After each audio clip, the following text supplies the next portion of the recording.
Монголчууд нэвтрүүлгийн өмнөх дугаард бид Монгол үндэсний язгуур урлаг, хөгжим, дуу, бүжиг, аман зохиол зэргийн талаар өгүүлээ зогсохгүй тэдгээр нь театр урлагийн үндэс болсон тухай хүргэсэн. Тэгвэл бид өнөөдрийнхөө дугаард 20 дугаар зууны эхээр нийслэл хүрээнд гарч байсан кино, хагас ордны шинжтэй ажиллаж байсан театрын талаар өгүүлэхин зэрэгцээ номын буйныг эрхэмлэгч монголчуудын бий болгосон судар бичгийн хүрээлэн номын сан, номон зориулж босгосон дэлхийд цор ганц Монгол хөшөөрийн тухай сонирхол татам сэдвүүдийн талаар хүргэхээр бэлдлээ.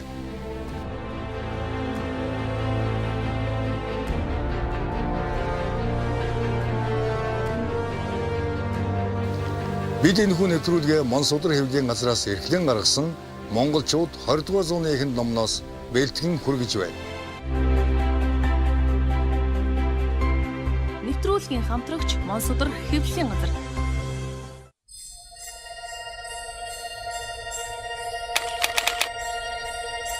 Кино.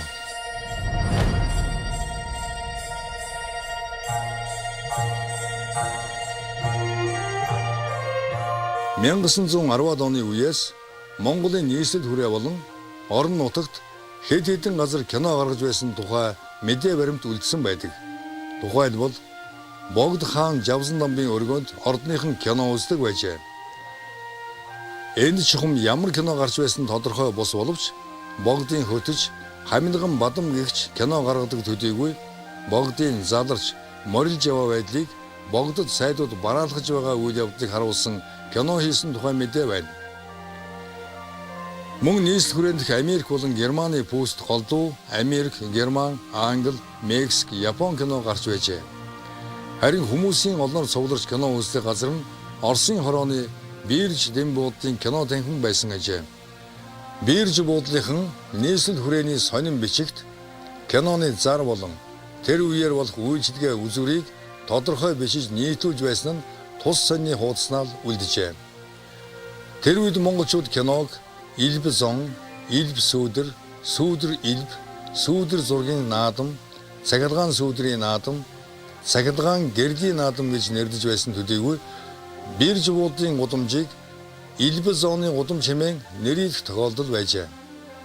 Мөн нийслэл хүрээнд хятад иргэдийн суудаг гудамж дах Ши янзад кино гардаг байсан бол 1919 онд хятадын кино жүжигчин эмэгтэй Монголд ирсэн тухай мэдээч бас байна. Үүнээс гадна 1916-аас 1918 оны үед Шивэ хаагт буюу Алдан булагт Орос кино гарч байжээ. Анх Богдхаант Монгол улсын ерөнхий сайд Намнан сүрэн 1913 онд Орос улсад албан ёсны ажил хийгээд ирэхдээ кино аппарат зураг зэргийг авчирснаар Сайн ноён хааны хөдөө өргөө буюу Өнөөгийн Өвөрхангай аймгийн Уян сумын төвд кино гарах болжээ. Энэ мэтэр 1911-ээс 1921 онд Монголд кино гарч аажмаар тархаж байсан ч тухайн үеийн Монголын эдийн засаг буурай, зам тээвэр хөгжөөгүй, хүн ам сэрэг таруу оршин суудаг байсан зэрэгээс шалтгаалan кино урлаг хөгжин дэлгэрэх боломж бэрхшээлтэй байлаа.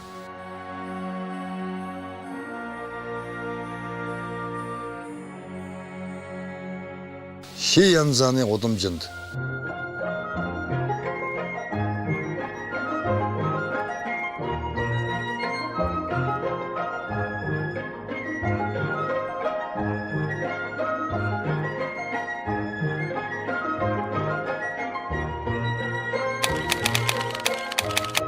Ордны театр.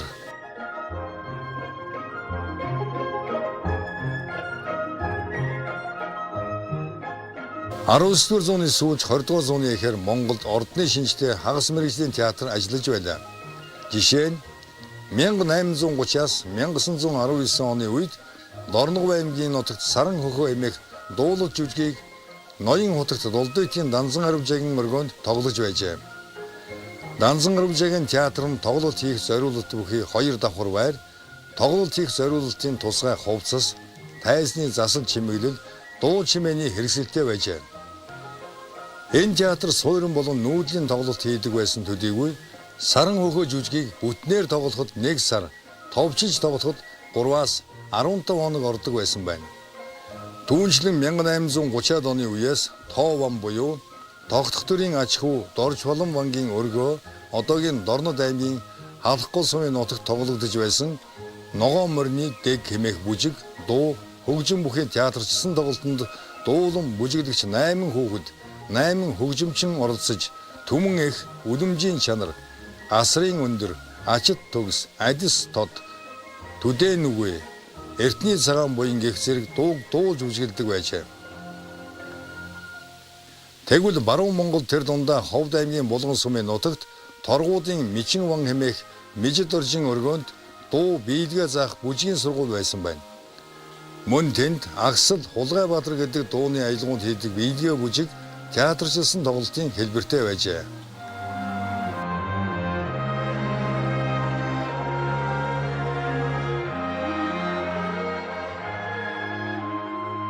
Ноён утга дулдыйтын данзан харамжааг байгуулсан хамрын хийдийг 2006 онд сэргээн босгосон нь монголчуудын очих дуртай газрын нэг болжээ.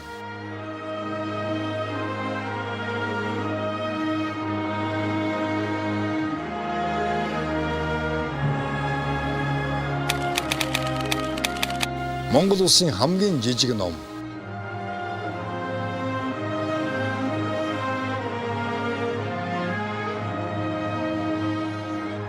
(1914 онд Монголын нэрт толь зүйж, төвдөж эрдэмтэн шагж 5.5 см-ийг харьцах нь 5.5 см хэмжээтэй цаасан дээр ногоон дарихын туужийг төв дүсгээр багтаан хялгасаар бичсэн байдаг.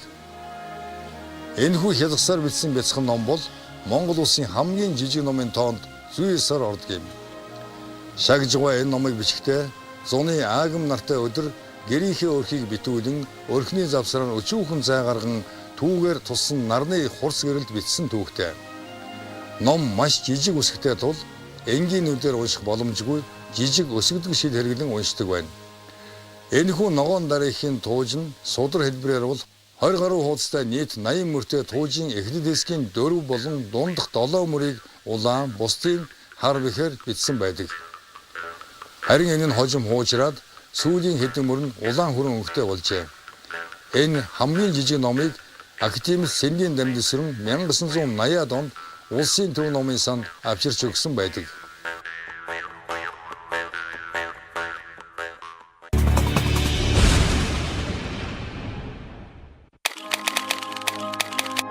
Монгол данжуурт зориулсан хөшөө.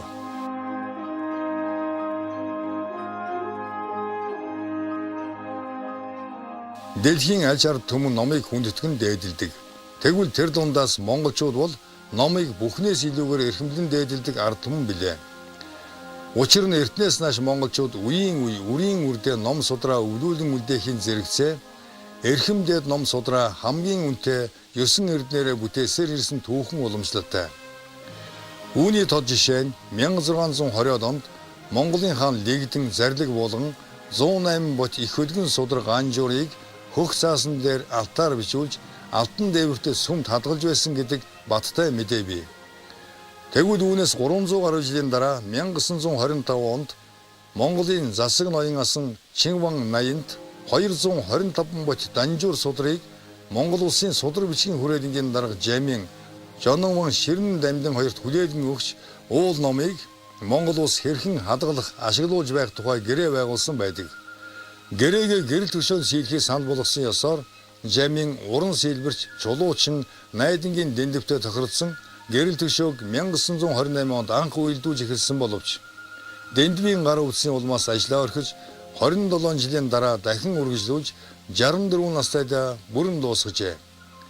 Энэ нь Буддын соёлын ховор дурсгал болох Монгол данжуурт зориулсан сорын ганц хөшөө билээ.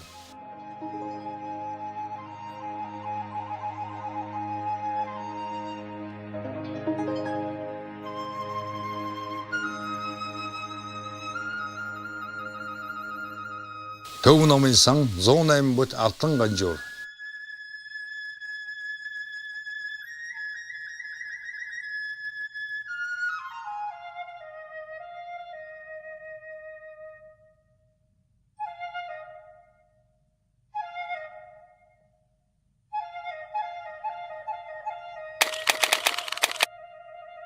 Номын сан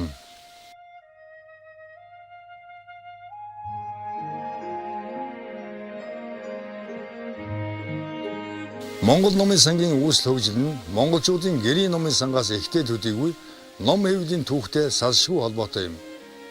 Тухайлбал 19-р зууны сүүлч 20-р зууны эхэнд шашин төрийг хослон барьж байсан 8-р богд Жавзандаа будахтын номын сан нь өндөр гэгэн зан узрын үеэс уламжлагдсан томоохон номын сан байжээ. Тэгвэл нийт ард түмэнд үйлчлэх зориулалттай анхны номын сан 1921 онд байгуулагдсан өнөөгийн Монгол улсын төв номын сан юм. Анх Жамин, Батчир, Дашням, Цэвэнар хувийнхаа номыг нийлүүлэн судар бичгийн хүрээлэнгийн дэргэд байгуулжээ. 1921 оноос ном судар сурвалжлан олох, орчуулах, зохион туурбах, хуулж олшруулах, гадаад улс орноос худалдан авч ирэх зэрэг ажлыг идэвхтэй өрнүүлсний үрээр 1924 он гэхэд олон мянган судар ном сугларсан байна. 1924 онд бог тааныг таалал хойно номын сангийн шилжүүлэн авчирч нийлүүлэн улсын номын сан хэмээн нэрлэжээ.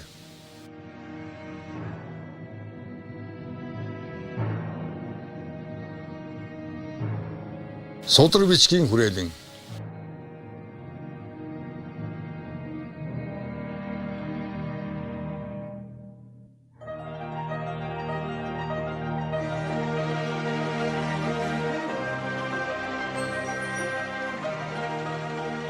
Хожим 1940 онд шинжлэх ухааны хүрээлэнгийн удирдлагын зөвлөгөөн дээр номын сангийн дүрмийг баталж тус номын санг улс нийтийн номын сан гэж нэрлэхээр тогтож түүнд шаардлагатай оронтой төсөв зардлыг нэмэгдүүлжээ. 1922 онд уншигчдын тоо 129 хүн байсан бол 1941 онд 1900 хүн болж ном олголт 14 дахин номын сангийн хөмрөг 2000-аас 97 мянган бот болж нэмэгдэжээ. Улс ардын аж ахуй соёлыг хөгжүүлэх анхдугаар 5 жилийн эхний жилд улсын төв номын сангийн 3 давхар барилгад 4 сая 560 мянган төгрөгийн төсвийг баталж дараагийн жилд төсөв тусгагдж 1951 онд одоогийн 3 давхар зориулалтын барилга ашиглалтанд орсноор номын сангийн үйл ажиллагаа болон үйлчлэгээний хүрээ өргөгдсөн байна.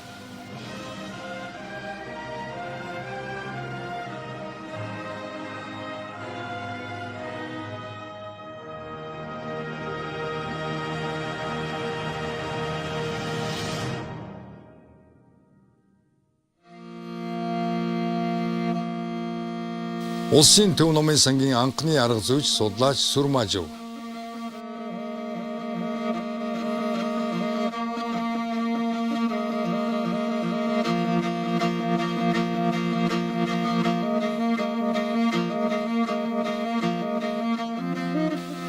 Улс хувьсгалын 30 жилийн ог тохиолдуулан улсын төв номын сангийн өмнө Сталины хөшөөг нээжээ. 1951 он.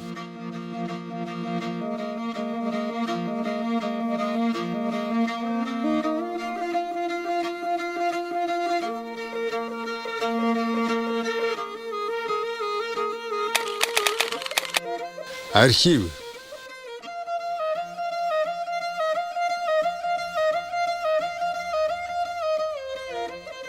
Анх бичиг үсэг үүсэж төр иргэний харилцаанд хэрэглэгдэх болсон тэр үеэс төрийн бичиг баримтыг хадгалж хамгаалах үүрэгтэй архив байгуулагддаг нийтлэг зам ёсны дагуу мөн л энэ замаар Монгол төрийн архив үүссэн хөгжижээ. Монгол улс 1921 оны хүртэл төвлөрсөн архивгүй байсан учраас төрийн дээд болон төв орон нутаг төр засгийн байгууллагууд өөрсдөө архиваа хадгалсаар байжээ. Иймээс Монголын төр нийгмийн зүтгэлтнүүд 20-р зууны эхэн үеэс эхлэн өмнөх бүх үеийн архивыг төрийн мэдэл шилжүүлэн авах зорилго тавьсан нь орчин үеийн архивын үндэс суурь болжээ. Ингээд ардын засгийн газраас 1921 оны 11-р сард судар бичгийн хүрээлэнг байгуулах шийдвэр гаргажээ. Үүнд эх орны түүхэнд холбогдох ном, судар, ардын хувьслаас өмнөх Монголын төв орон нутгийн төр шашны байгууллагын үйл ажиллагааны явцад бий болсон дан сарааг нийслэл хүрээнд татан төвлөрүүлж түүний бүрэн бүтэн байдлыг хамгаалах улсын хамгаалтанд авахар заасан байна. Ийхүү 1922 оноос эхлэн орон нутгаас архивын баримт бичгийг татан авах ажил өрнөжээ. Энэ ажлаар өөрийн орны төдийгүй гадаад улс орноос Монгол үндэсний соёлын өвд хамрагдах ном, судар, данс хараа архивын баримтыг сурвалжлан олж нийслэл хүрээнд авчиран Монгол улсын түүхийн төв архивын үндэс суурийг тавьсан байдаг юм.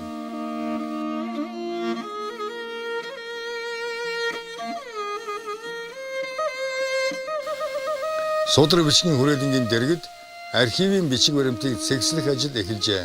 1922 он.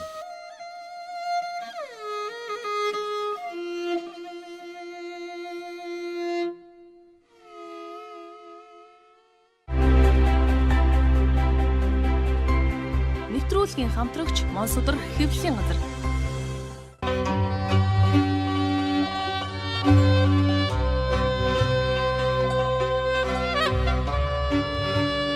Монголчууд нэвтрүүлгийн энэ удаагийн дугаар өндөрлөж байна. Дараагийнхын дугаард бид 19-р зууны сүүл 20-р зууны эхэнд монголчууд арилжаа 8 худалдаандаа юг мөнгөн тэмдэгтийн үүргээр хэрэгдэж байсан тухай үүдээ зогсохгүй Монгол зоос болон мөнгөн тэмдэгтүүдийн түүхийн талаар үргэх болно.